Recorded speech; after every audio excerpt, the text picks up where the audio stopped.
For the spring day, you're going to need a little more color on your face. You're looking a little pale and washed out. So I'm going to use some washable markers to put a little color in your face, according to my everyone. So the first one we have are these super tip washable markers. These are going to be the detailed spotted ones. These are the ones I'm going to use in order to fill in small details.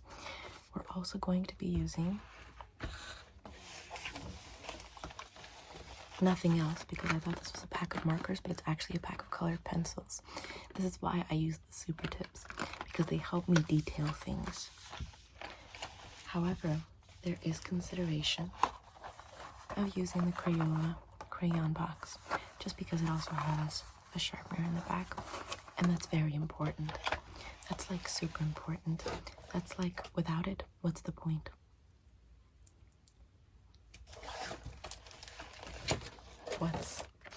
What's the point? Anyways, that's only the tip of the iceberg for the jokes today.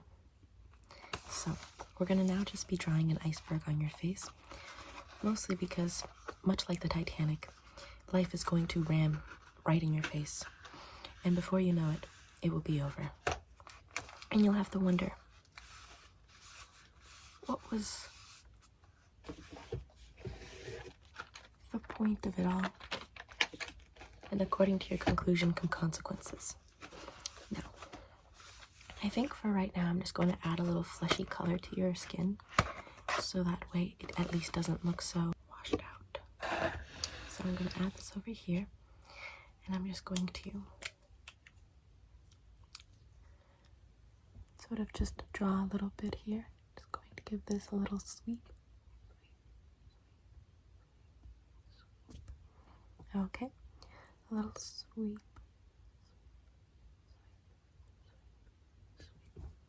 Okay, lovely. I'm now going to be putting this one away, and I'm going to be adding more iceberg toned colors. So the next one up is going to be this gray toned iceberg color. This is the one that's going to be outlining the iceberg on your face. So I'm going to be just sort of going around your eyes. I'm going to be going around your nose and your cheekbones, around your lips, and I'm going to make it this sort of like iceberg figure all the way around. Okay, cool. So stay still. I'm just going to give this iceberg little figure a couple of more details. There we go. Okay. Perfect. Okay, just around your chin, around your lips, like right here. Just going to go sweeping around there. I'm going to go up, and then I'm just going to go around your cheekbones, upwards towards your eyes, around your eyes rather, much like the Titanic didn't go around the iceberg. And then I'm going to be making a little point on your forehead like that. Okay, very good. And now I'm going to be adding some bluer hues. I imagine the iceberg was kind of like white, blue, grayish in color, but at the end of the day, much like the people in the Titanic, I never saw it, and but it could have been black for all I know, especially for how dark those oceans were. There we go. I'm gonna put this to the side. It is remarkable, I must say, the fact that although we do have, I guess, naval technology, marine technology that now helps sailors know where they're going, it's very curious to know that sailors back in the day used to just figure it out without any of that technology. I have no idea how they did it. Just going to go up. I'm just going to fill a couple of these little more watery spots with this darker blue. And then, actually, this lighter blue. I'm just going to wipe off these spots right here.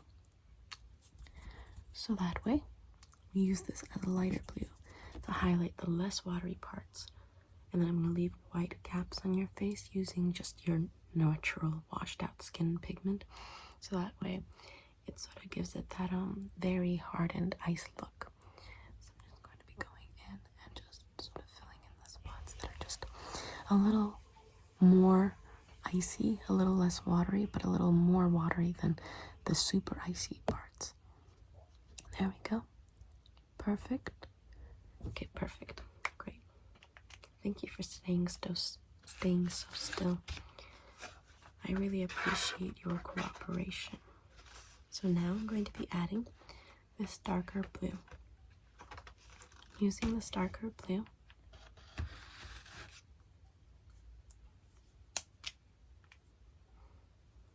I'm going to just fill in the spots that are a little more watery. I'm going to be filling in this spot, and filling in this spot, and this spot, and this spot, this spot, this spot, this spot, this spot, this spot, and that spot.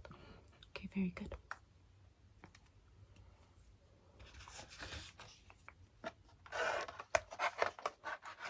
And now, with just my little pinky finger, I'm going to just be blending out those spots a little bit. So I'm just going to blend that out a little bit.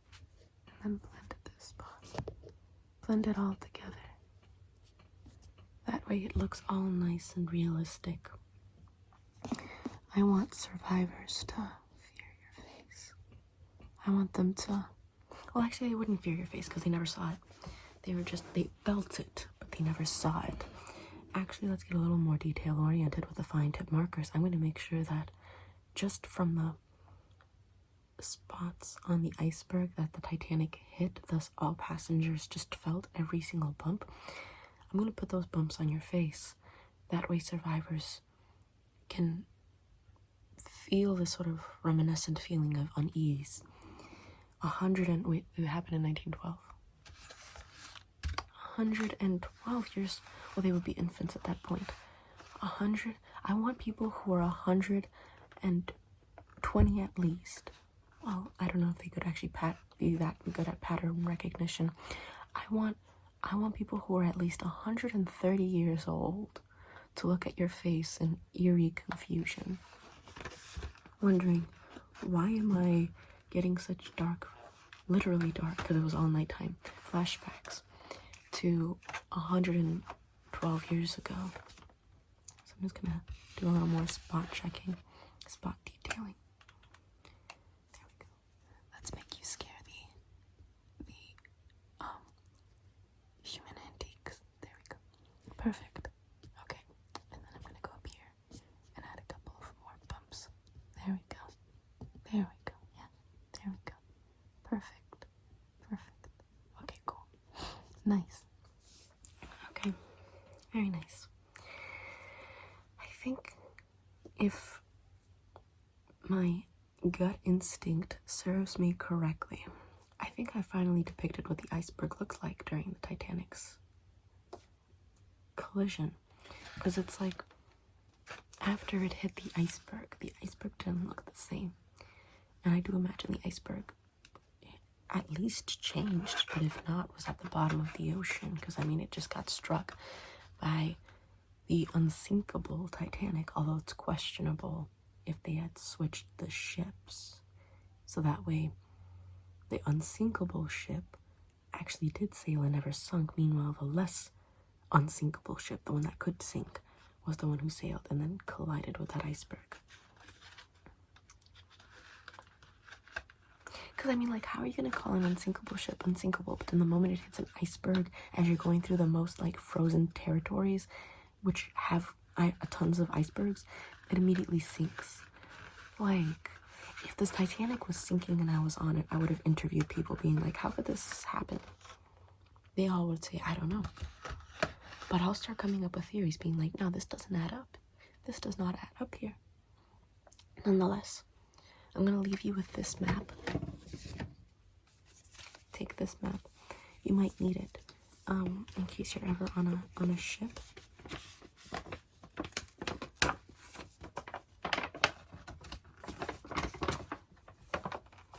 As you can see, if you're ever on a ship use it to swim your way back to land.